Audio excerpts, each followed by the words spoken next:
Hello, people. Welcome to the class. Actually, we were doing Panchadasi, fourth unit. So, as per I remember, in till last class we have done till 42 sloka of 12th chapter. Today we'll continue from 43. Okay. Then let's do it.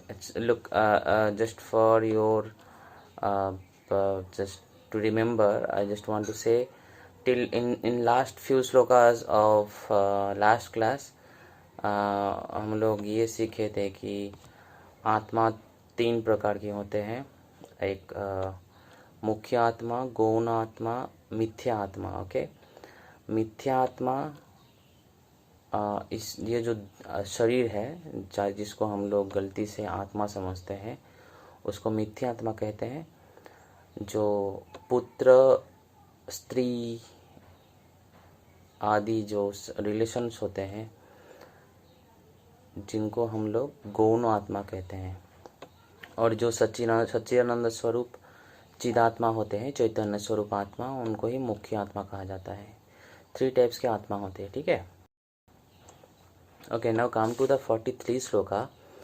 It is like सत्येवं व्यवहारेषु येषु यस्यात्मता ओचिता तेषु तस्यैव शेषित्वं सर्वस्य अन्यस्य शेषता। यहाँ पे दो word को ठीक तरह से समझना चाहिए। वन इज शेषितम, शेषितम इज मुख्यत्वम और मुख्यता। दो टाइप का चीज होता है ना, एक मुख्य दूसरा गौण। ओके, शेषितम इज मुख्यत्वम, जो मुख्य होते हैं उसको शेषितम शब्द से बोला जाता है। शेषता शब्द का अर्थ होता है गौणता, गौणत्वम। गौणत्वम को शेषत्वम कहा जाता है। तो वन इज शेषित्वम, अनदर वन इज शेषत्वम। तो जैसे कि हम लोग जानते हैं इंसान की जीवन में बहुत सारे मतलब डिफरेंट काइंड ऑफ व्यवहार होता है। तो कभी कभी इन तीनों आत्माओं से कभी कभी एक मुख्य होता है तो दूसरा गौण होता है, और दूसरे व्यवहार में वही दूसरा वाला मुख्य होता है और फर्स्ट वाला गौण होता है। ऐसे रोटेशन में अकॉर्डिंग टू द व्यवहारास मुख्यत्वम गौणत्वम चेंज होता है। वही श्लोक में कहा गया है। ठीक है। सत्यवम व्यवहारेषु येषु यस्य आत्मता उचिता। सति एवं सति मीन्स ऐसे जो हम लोग 3 प्रकार के आत्मा पढ़े हैं पिछले कुछ श्लोकास में, ऐसे आत्मा 3 प्रकार के होते हैं। इसको मानने के बाद हम लोग ये बोल रहे हैं अभी, येषु यस्य व्यवहारेषु, it means in different kind of व्यवहारास, येषु यस्य आत्मता उचिता, जिस व्यवहार में इन तीनों आत्माओं से जिस आत्मा की व्यवहार उचित है उनको मुख्य आत्मा बोला जाएगा और उनका मुख्यत्व रहेगा। जिनकी उस व्यवहार में आत्मता अनुचित है या ज़रूरत नहीं है तो उनको गौण आत्मा कहा जाएगा। तो ये वाला चीज़, मुख्य गौण वाला चीज़ कमिंग श्लोकास में और भी क्लैरिफाई होगा। सो just when we'll do the next slokas it will be more clear. So तेषु तस्यैव शेषित्वं सर्वस्य अन्यस्य शेषता। So एक व्यवहार में तेषु तस्यैव शेषित्वं, जिस व्यवहार में एक की या जहाँ पे गौण आत्मा, फॉर एग्जाम्पल जहाँ पे गौण आत्मा की मुख्यत्वम होगा और शेषित्वम होगा, वहाँ पे सर्वस्य अन्यस्य, बाकी जो आत्मा 2 आत्मा है और मिथ्या आत्मा मुख्य आत्मा, उनकी शेषता होगा और गौणत्वम होगा, यही बोला गया है। So here is the first shloka number 44, the example of the previous shloka, clarification of the previous shloka. Okay, तो सी इट, मुमुर्षो गृह रक्षादौ गौणो आत्मैव उपयुज्यते, न मुख्यात्मा न मिथ्यात्मा पुत्र शेषी भवत्यतः। मुमूर्षो गृह रक्षादो, मुमूर्ष व्यक्ति, मुमूर्ष उसको कहा जाता है जो रोगाग्रस्त है, जो काम और मतलब बहुत एजेड हो गया और कुछ काम कर नहीं पाता। जैसे कि घर के एजेड लोग होते हैं, किसी किसी के पापा होते हैं, किसी किसी के दादाजी वगैरह होते हैं। सो ऐसे जो मुमूर्षु व्यक्ति होते हैं उनकी गृह रक्षा दो, उनकी घर की रक्षा करने के लिए, ठीक है। For example, a father became like a little bit aged. Now he want to keep the safety of his home or entire property. So in that case, गौनो आत्मेव उपयुज्यते। Now this is a situation. और पूर्व श्लोक में जैसे बोला गया था ना कि व्यवहारों में डिफरेंट होता है, तो ये जो डिफरेंट काइंड के व्यवहार होते हैं, ये एक व्यवहार है। फर्स्ट व्यवहार एग्जाम्पल कौन सा? व्यवहार मीन्स या situations. In some situations, like in some situations a man can become a teacher, like when I am in the college, I'll be a teacher. When I am in home, I can work as a farmer. So according to the situation it differs. So here is the same thing. So the thing is, जब ऐसा situation होता है कि एक मुमूर्ष व्यक्ति और रोगाग्रस्त व्यक्ति अपनी प्रॉपर्टी और अपनी घर की रक्षा करना चाहता है, इन दैट केस वो किसे काम पे लगाएगा और उसे कौन हेल्प करेगा? तो जब सिचुएशन ऐसा है तब गौण आत्मा की बात आता है। अब एक मूर्ख व्यक्ति की गौण आत्मा कौन होगा? May be his wife, maybe his son, maybe his son-in-laws, maybe his daughter, whatever the relations he'll have. So ये लोग उनकी गौण आत्मा होंगे ना। सो गौण आत्मा एव उपयुज्यते। मूर्ख व्यक्ति अपने घर की रक्षा करने के लिए अपने जो गौण आत्मा होता है, पुत्र आदि, उनको ही काम पे नियोग करते हैं, ठीक है। न मुख्यात्मा न मिथ्यात्मा पुत्रः शेषी भवत्यः। न मुख्यात्मा, इस केस में जो मुख्य आत्मा है, न मुख्य आत्मा भी नहीं, न मिथ्यात्मा भी नहीं, पुत्र शेषी भवत्यतः। पुत्र रूप जो गौण आत्मा होता है वो ही शेषी होता है। जैसे कि शेषी शब्द का व्यवहार, शेषी शब्द का use previous slokas, shloka I told you, sheshi, sheshita, sheshata. Sheshi means mukhya, okay? Shesha means gauna. So यहाँ पे in this situation न मुख्यात्मा भी नहीं। मुख्यात्मा कौन है? मुख्यात्मा है चैतन्य स्वरूप, सच्चिदानंद स्वरूप, साक्षी स्वरूप, जो अपना आत्मा होता है, उनको मुख्यात्मा कहा जाता है। न मिथ्यात्मा को क्या होता है? ये जो शरीर है, अपना शरीर, जैसे कि इन दिस केस गौण आत्मा, मिथ्या आत्मा इज द वृद्धास, जो मुमूर्ष व्यक्ति है, वृद्ध व्यक्ति है, उसकी जो अपनी शरीर, वो होता है मिथ्या आत्मा। और उसका जो अंतर वाला चैतन्य होता है वो होता है मुख्य आत्मा। और गौण आत्मा कौन होता है? उसका जो पुत्र होता है। सो जब एक वृद्ध व्यक्ति, मुमूर्ष व्यक्ति, तबीयत ठीक नहीं है, उसका वो काम नहीं कर सकता, इन दैट केस अपना जो शरीर रूप मिथ्या आत्मा, उसको भी वो काम पे नहीं लगा सकता, क्योंकि वो काम करने की क्षमता उसे नहीं है। और अपना जो अंतर वाला जो मुख्य आत्मा, वो भी उसे हेल्प नहीं कर सकता। द वन थिंग और वन आत्मा who can help him out is his गौण आत्मा, that is his putra or his wife, whoever can be, okay? इसलिए बोला गया न मुख्यात्मा न मिथ्यात्मा पुत्र शेषी भवत्य। यहाँ पे मुख्यात्मा भी नहीं, मिथ्यात्मा भी नहीं, पुत्र शेषी भवती, अतः पुत्र रूप जो गौण आत्मा है वही शेषी होता है, मतलब मुख्य होता है। इस व्यवहार में पुत्र रूप आत्मा, गौण आत्मा मुख्य होता है, इसलिए बाकी जो मुख्य आत्मा है और मिथ्या आत्मा है वो गौण होता है। मतलब हर एक सिचुएशंस में एक तो होगा मुख्य और एक होगा गौण, Okay, in this case putra will be mukhya atma and mukhya atma and mithya atma will be gauna atma. Okay, now we will go to the next slide and next shloka 45. shloka now 45. look, अध्येता बन्हिरित्यत्र सन्नपि अग्निर्न गृह्यते अयोग्यत्वेन योग्यत्वाद बटुरेव अत्र गृह्यते. बटु शब्द, look here, बटु एक शब्द है. बटु शब्द का अर्थ है ब्रह्मचारी, ब्रह्मचारी बालक. Okay, look, I can see some spelling mistakes here, so I have done the video already, I can't edit. तो जब पढ़ने के टाइम पे थोड़ा चेक कर लेना. ओके, अध्येता बन्हिरित्यत्र सन्नपि अग्निर्न गृह्यते.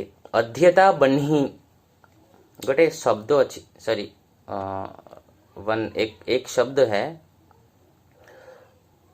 जैसे अध्येता, अध्येता मीन्स जो अध्ययन करता है, अध्ययनकारी. बालक, एक बालक जो अध्ययन करता है. तो पहले के ज़माने में अध्येता शब्द के अर्थ से ऐसे अध्ययन जो करता था उसको, जैसे यहाँ पे दिया गया है वेदाध्यता, जो वेद अध्ययन करता था. मतलब जो वेदों की अध्ययन करता है वह साक्षात अग्नि है. ये एक वाक्य है. For example, someone who is studying Veda, who is pursuing the knowledge of Veda, he is like a fire. Okay, वेदाध्याता अग्नि है. इस वाक्य में अग्नि जो शब्द है, अग्नि शब्द का अर्थ होता है fire. Like which can like burn everything, those fire. Maybe it can come from any kind of fuel, that fire that is coming from sun also. Okay, now जब हम लोग बोलते हैं अध्येता, वेदाध्यता अग्नि है, वहाँ पे एक्चुअली अग्नि नहीं रहता है.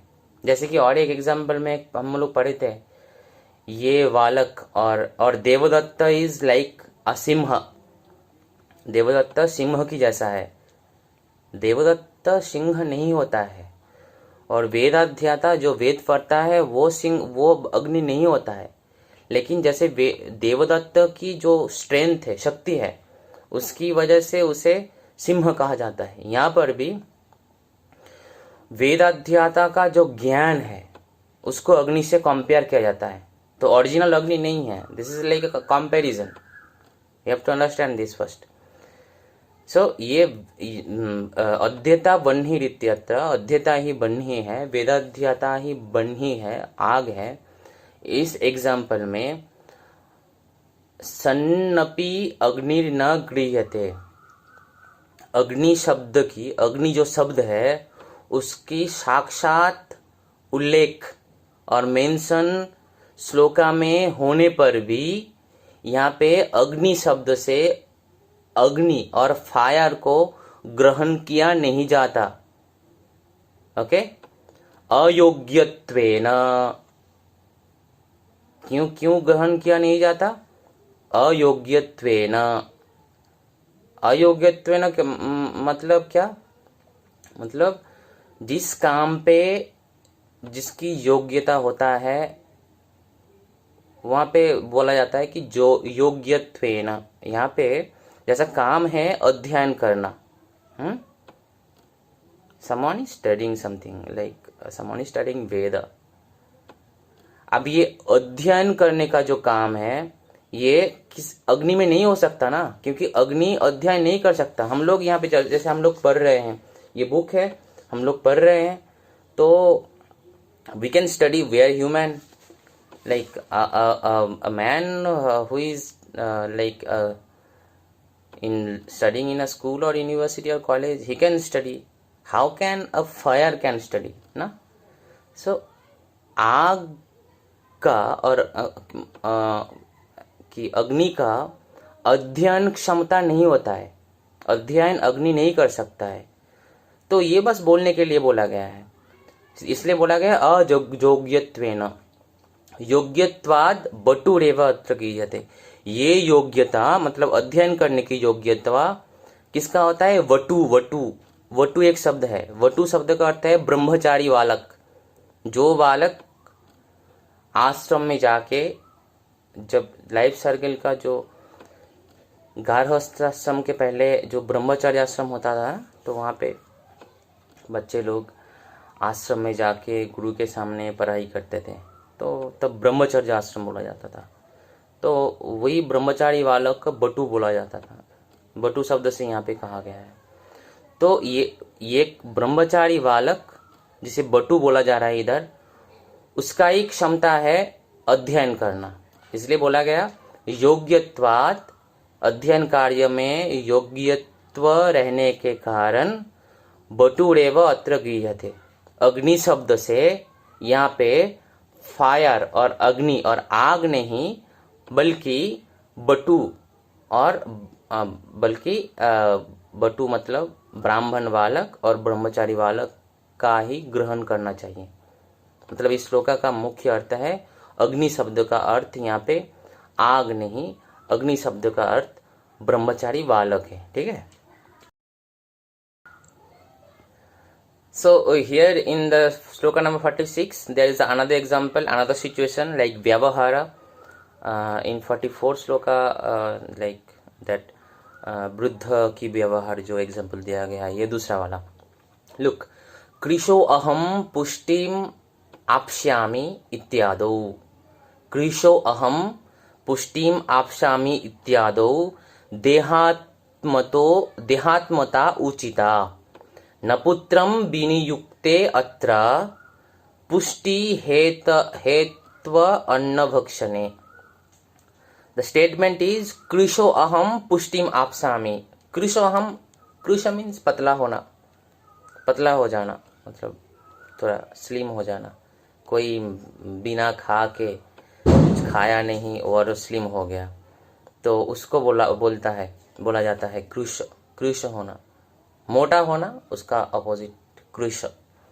कृशो अहम मतलब कोई बोल रहा है, someone is saying I am getting very sick, I am getting very thin, मैं बहुत पतला हूँ। पुष्टिम आप्स्यामि, मुझे और भी ज़्यादा खाना खाना है। Someone is worried, you know, someone is worried that I am getting very thin, so I have to consume more and more and more food. Okay, मैं बहुत पतला होना हूँ और भी ज़्यादा खाना खाना है। इस स्टेटमेंट में देहात्मता उचिता, देहात्मता, रिमेंबर थ्री आत्मा, पुत्र, स्त्री आदि इज गौणात्मा, देह, ये जो देह है ये है मिथ्यात्मा, चैतन्य स्वरूप साक्षी स्वरूप जो अंतरात्मा है वो मुख्य आत्मा है। ठीक है।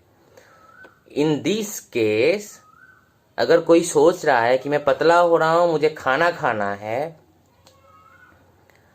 सो कौन सा आत्मा मुख्य होगा वो बोला जा रहा है। इसलिए बोला गया देहात्मता उचिता। यहाँ पे देह की आत्मता जो है वही उचित है, उसको ही मुख्य होना चाहिए। देह इज मिथ्यात्मा, तीनों आत्माओं से देह इज मिथ्यात्मा। देह रूप जो आत्मा है उसी का मुख्यत्व होना चाहिए, इसलिए बोला गया देहात्मता उचिता। न पुत्रम विनियुक्ते अत्र, यहाँ पे न पुत्रम विनियुक्ते, विनियुक्त मतलब विनियोग करना, किसी को किसी काम पे लगाना को विनियोग कहा जाता है। न पुत्रम विनियुक्ते अत्र, कोई इस काम के लिए अपने पुत्र को जो कि गौण आत्मा है विनियोग नहीं करता है। जैसे कि पूर्व एग्जाम्पल में कहा गया था, जो मुमूर्षु व्यक्ति है वो अपने संपत्ति और अपने गृह की रक्षा के लिए पुत्र रूप गौण आत्मा को विनियोग करता है, गौण आत्मा को उपयोग करता है। लेकिन जब वो सोच रहा है कि मैं पतला हो रहा हूं, मुझे बहुत ज्यादा खाना खाना है, इस काम पे वो न पुत्रम विनियुक्ते, वो अपना गौण आत्मा रूप पुत्र की विनियोग नहीं करता है, क्योंकि पुत्र खाना खाने से उसको कुछ लाभ नहीं होने वाला है। यही बोला गया। पुष्टि हेतु अन्न भक्षणे, अपने शरीर के पुष्टि हेतु खाना खाने के लिए कोई अपनी पुत्र को नहीं नियोग करता जो पुत्र की गौण आत्मा होता है। सो यहाँ पे क्या साबित हुआ? खाना खाने का जो व्यवहार है, जो पतला हो रहा है, उसको खाना खाना है और ये पुष्टि साधन करना है, ये रूप जो व्यवहार है उसके लिए उसे देह रूप जो मिथ्या आत्मा है उसी को मुख्य रूप से ग्रहण करना चाहिए। खाना खाना कुछ भी हो, ये देह ही ग्रहण करेगा।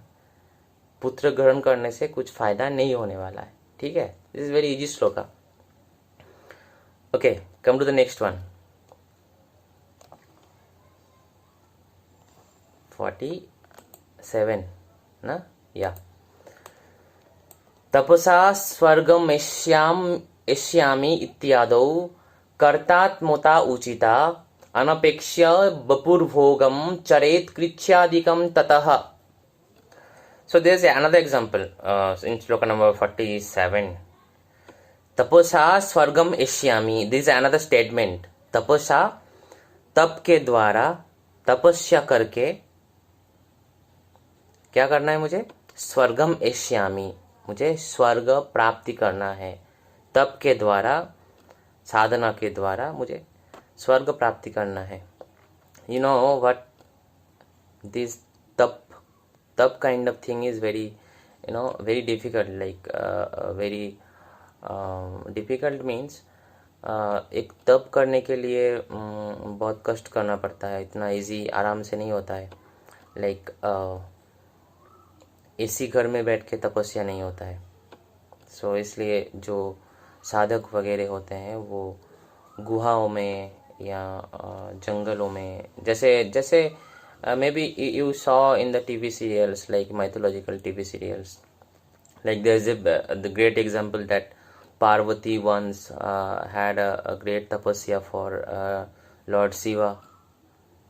No, like Parvati was a daughter of a king. She was a princess, but she has done his tapasya in the jungle, in the forest. So tapasya is a kind of difficult thing. So यहाँ पे जो बोला गया है तपस्या is kind of a difficult thing which can harm your own body.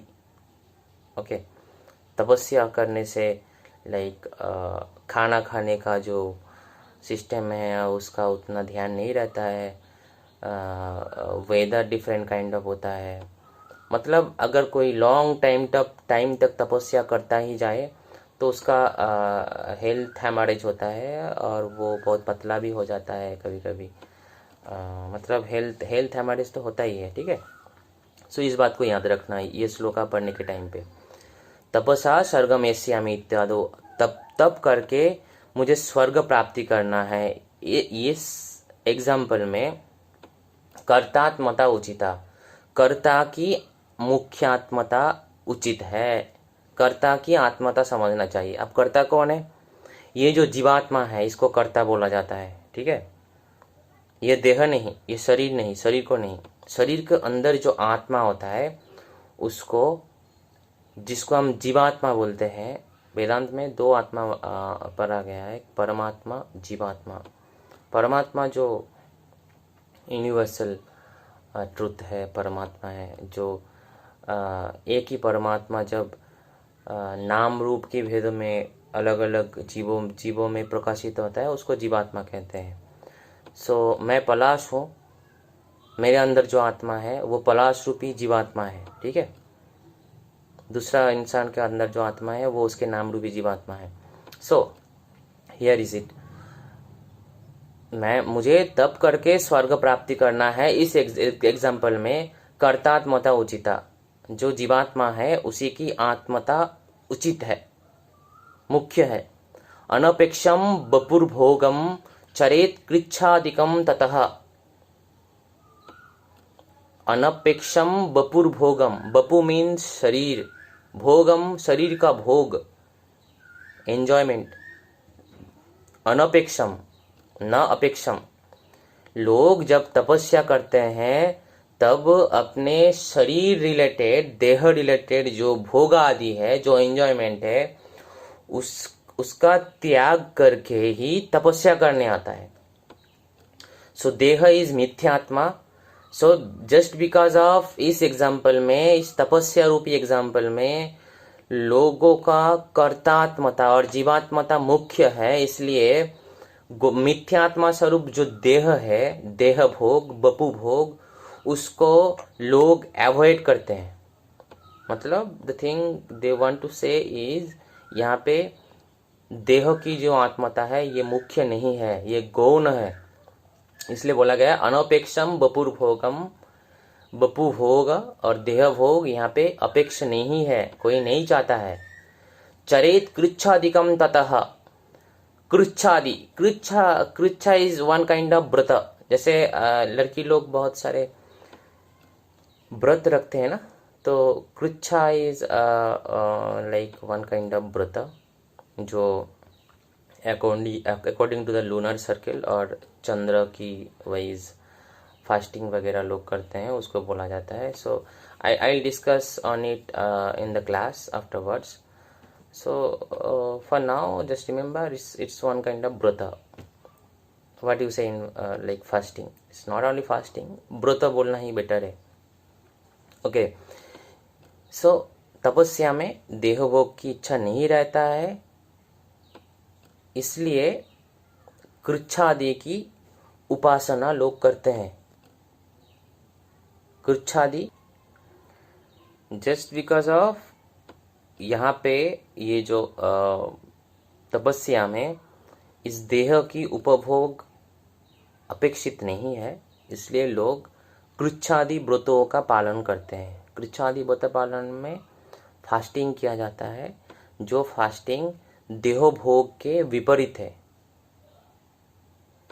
देह उपभोग के लिए लोग बहुत सारे खाना खाते हैं, अपने बिरयानी वगैरह अपना पसंदीदा खाना खाते हैं, तो यहाँ पे वो अपेक्षित नहीं है। इसलिए कृच्छा आदि रूप कठिन तपस्याओं में लोग इंटरेस्टेड होते हैं। तो यहाँ पे कर्तात्मता और बल्कि जीवात्मता मुख्य है, देहात्मता जो कि मिथ्या आत्मा है वो गौण है। ठीक है, नेक्स्ट वन 48। मोक्षे अहम इत्यत्र युक्तम चिदात्मत्तम तदा पुमान तद्वेत्ति गुरुशास्त्राभ्याम न तु किंचित चिकीर्षति। अनदर एग्जाम्पल, मोक्षे अहम इत्यत्र, मोक्षे अहम, मुझे मोक्ष प्राप्ति करना है। I want to like pursue moksha, I want to pursue the freedom, mukti moksha is same kind of word, you know. मोक्षे अहम इत्यत्र, मुझे मोक्ष प्राप्ति करना है, ये जो स्टेटमेंट है, ये जो वाक्य है यहाँ पे, युक्तम चिदात्मत्तम तदा पुमान, पुमान शब्द का अर्थ पुरुष होता है। पुरुष जब बोलता है मुझे मोक्ष प्राप्ति करना है, पुरुष मीन्स नॉट ओनली मेल पुरुष, पुरुष शब्द से एंटायर थिंग एक्सेप्ट किया जाता है।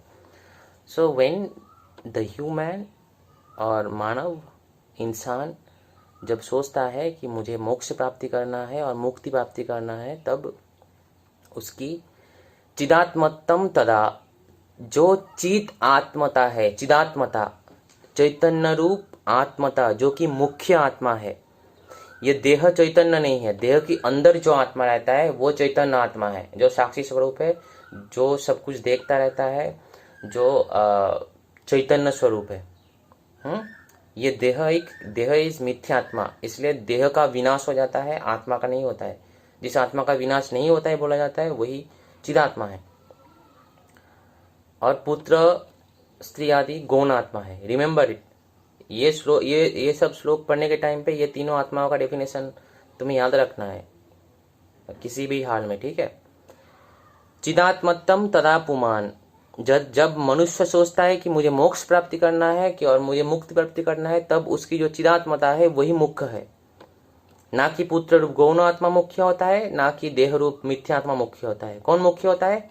मुख्य रूप जो चिदात्मा होता है वो मुख्य होता है।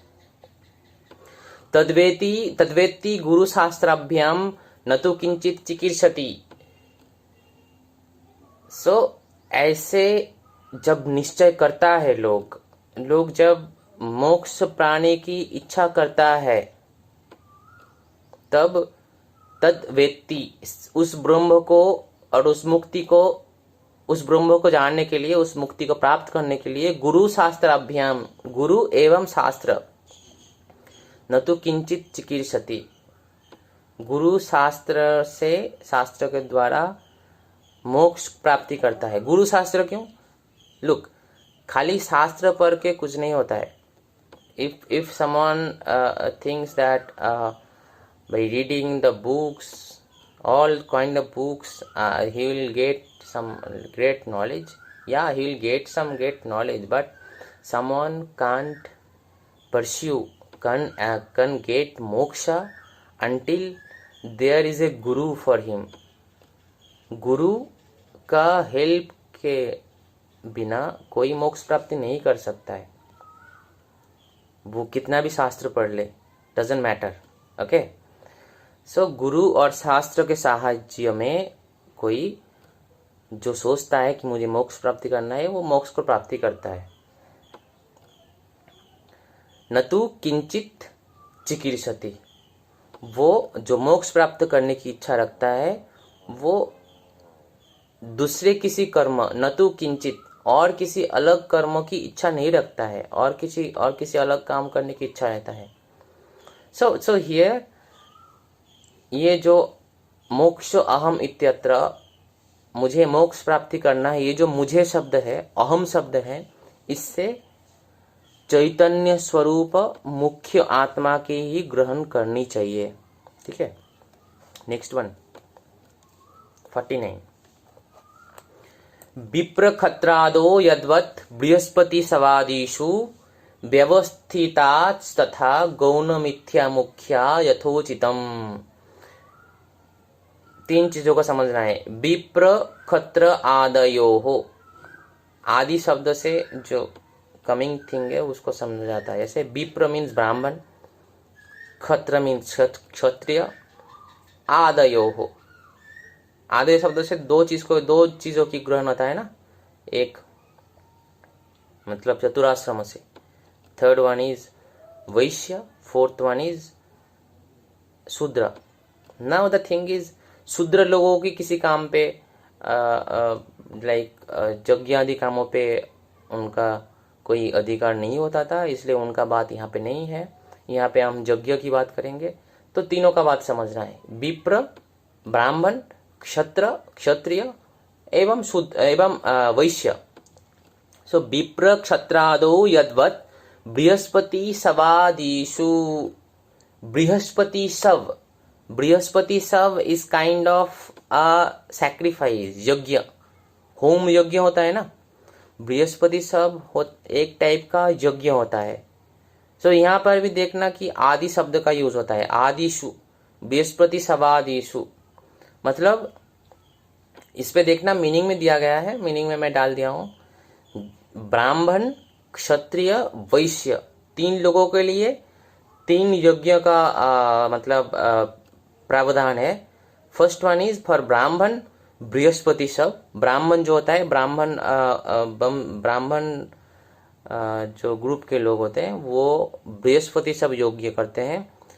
जो क्षत्रिय होता है वो बृहस्पति शव नहीं कर पाते, लेकिन उनके लिए राजस्व यज्ञ होता है।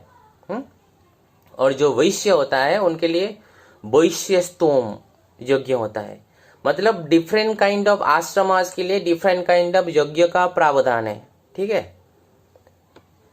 तो लेकिन शूद्र लोगों के लिए कोई प्रावधान नहीं होता है, इसलिए यहाँ पे तीनों का बात किया गया है। तो दिस इज अ कंपेरिजन, देखना।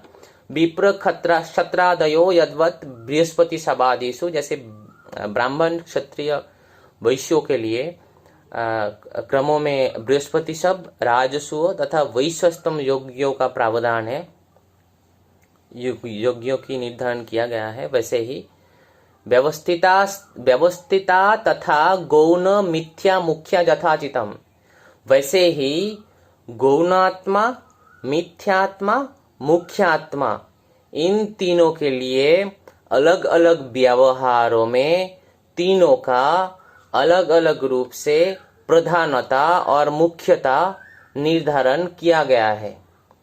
जैसे ब्राह्मण के लिए बृहस्पति सब यज्ञ निर्धारित है, क्षत्रिय के लिए राजस्व यज्ञ निर्धारित है, वैश्य के लिए वैश्यत्वम यज्ञ निर्धारित है, वैसे ही गौणात्मा, मिथ्यात्मा, मुख्यात्मा के लिए अलग अलग उनके हिसाब से डिफरेंट काइंड ऑफ सिचुएशंस में अपने अपने प्रधानता प्रतिष्ठित होता है, मुख्यता होता है। ठीक है, ये वाला जो स्टेटमेंट पहले भी था, फिर भी और एक बार सेम काइंड ऑफ रिपीटेड हुआ है। Okay, come to the next one, 50। तत्र तत्र चीते प्रीतिरात्मन्येवातिशायिनी अनात्मनि तु तत्शेषे प्रीतिरन्यत्र नो भयम्। That अन्वय is like तत्र तत्र उचिते आत्मनि एव प्रीति अतिशायिनी तु तत्शेषे अनात्मनि प्रीति। लुक, यहाँ पर भी एक स्पेलिंग मिस्टेक है, अतिशायिनी दंतश हो गया है, तलवश कर देना। अन्यत्र उभयम न। ओके, तत्र तत्र उचिते प्रीति आत्मनि एव अतिशायिनी। So this is like this statement is kind of different, going to the another direction. फिर भी देख लेना। तत्र तत्र उचिते प्रीति आत्मनि एव अतिशायिनी। 3 स्टेटमेंट है। फर्स्ट स्टेटमेंट इज अतिशायिनी प्रीति और अधिक प्रीति। ओनली केवल प्रीति होता है, अधिक प्रीति होता है, मतलब नॉर्मल प्यार होता है, कम प्यार, ज्यादा प्यार। सो प्रीति जो होता है, तत्र तत्र उचिते प्रीति आत्मनि अतिशायिनी। आत्मनि मतलब यहाँ पे जो मुख्य आत्मा है, चैतन्य स्वरूप जो ब्रह्म है, ब्रह्म आत्मा है, उस मुख्य आत्मा में अतिशायिनी प्रीति होता है, अतिशय प्रीति होता है, अधिक प्रीति होता है। ठीक है, मुख्य आत्मा में प्रीति सबसे अधिक होता है। अनात्मनि तु तत्शेषे प्रीति। अनात्मनि मुख्य आत्मा की अतिरिक्त जो अनात्म पदार्थ है, जो बेसिकली गौण आत्मा होता है, गौण आत्मा और समटाइम्स मिथ्यात्मा भी इंक्लूडेड है। मतलब मुख्य आत्मा को छोड़ के जो अलग, जो कुछ भी अलग है, अनात्म पदार्थ है। जैसे कि तुम लोग पढ़े थे कि आत्मा अनात्मा जब विचार हम लोग डिस्कस किए थे कभी क्लास में। मुख्य आत्मा होता है, मुख्य आत्मा से अलग सब कुछ अनात्मा होता है। सो मुख्य आत्मा में अतिशय प्रीति होता है। अनात्मा में, अनात्मा यहाँ पे इट इज लाइक आत्मा के उपकारक, आत्मा के साहाय्यकारी जो पदार्थ, उसको अनात्मा बोला जाता है। जैसे पुत्र इत्यादि भी अनात्मा में ही जाएगा। सो इनमें प्रीति होता है। फर्स्ट वन इज चैतन्य स्वरूप मुख्य आत्मा में अतिशय प्रीति, अधिक प्रीति। नॉर्मल अनात्मा में कम प्रीति, कम प्रीति नहीं, सॉरी, नॉर्मल प्रीति, अधिक नॉर्मल। ओके, अन्यत्र नो भयम, और बाकी सारी जगहों में दोनों ही नहीं होता है। ठीक है, अब ये बाकी सारी कौन सा जगह है ये जानना है हमें। मतलब मुख्य आत्मा तो हम जानते हैं, अनात्मा भी बोला गया कि आत्मा से अतिरिक्त जो आत्मा के उपकारक पदार्थ है वो है केवल प्रीति होता है। अब ये अन्यत्र नो भयम, अन्यत्र दूसरे टाइप की कौन सी पदार्थ है उसको जानना है हमें। तो वो लोग हम लोग नेक्स्ट क्लास में स्टार्ट करेंगे। टिल नाउ यहाँ तक थोड़ा पढ़ लो, फिर will meet in next class. Okay then next class will start from shloka number 51. Till then, have a great time, and